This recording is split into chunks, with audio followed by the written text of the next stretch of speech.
Pourquoi certaines personnes qui font une chirurgie bariatrique, qui étaient en situation d'obésité avant, deviennent accros au sport? Alors ça, c'est un exemple typique d'un transfert d'addiction.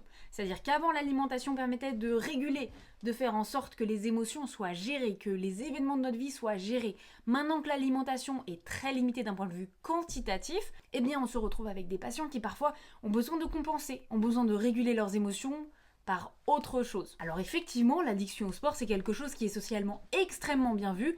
Néanmoins, chaque addiction illustre une souffrance, quelque chose qu'il faut prendre en charge d'un point de vue psychologique et surtout ne pas l'ignorer. Pourquoi est-ce qu'il faut le prendre en charge? Parce qu'une addiction, quelle que soit sa forme, elle est problématique. Quel que soit le type d'addiction, que ça soit socialement ou non accepté, elle est susceptible de faire souffrir l'individu. Elle va être difficile à gérer, notamment si vous partez en vacances et que vous n'avez pas accès à une salle de sport. Elle va être difficile à gérer dans des milieux sociaux où vous n'avez pas la possibilité de faire votre entraînement et vous allez vous sentir triste, vous allez vous sentir pas bien, vous allez vous sentir en colère et potentiellement avoir des comportements qui sont inadaptés. Et ce qu'il faut garder en tête, c'est que si aujourd'hui c'est le sport, si un jour vous êtes blessé, si un jour vous ne pouvez pas faire de sport pendant 6 mois, 1 an, eh ben il y a des chances qu'il y ait à nouveau un transfert d'addiction.